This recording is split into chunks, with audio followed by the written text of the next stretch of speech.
3, 2, 1.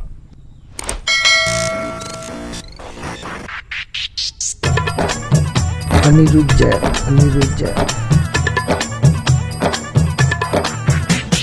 DJ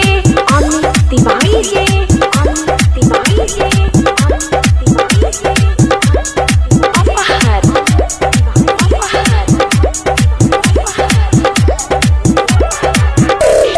जोहिया से गोला पवन पंडे गनई हुआ के जोहिया से गोला पवन पंडे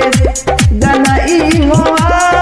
के तोहरा जान पौधा बोलता खेसरिया साफा बोलता तोहरा जान पौधा बोलता खेसरिया साफा बोलता जोहिया से गोवल पवन पंडे गनई हुआ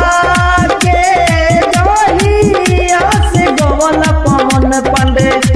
गनई हुआ कि तोहरा जान पौधा बोलता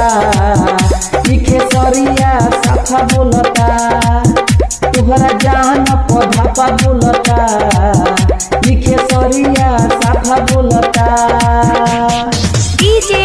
अमित तिवारी जे अमित तिवारी जे अमित तिवारी जे अपहर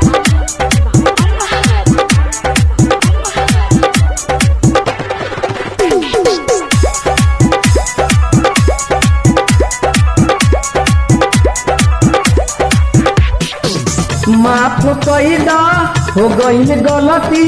करत बानी निहोरा हो आके तुहरा हम भीरी जोड़त बानी हाथ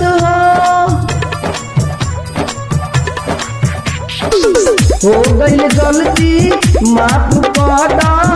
आके करी निहोरा हो तुहरा भीरी हाथ जोड़ के करत बानी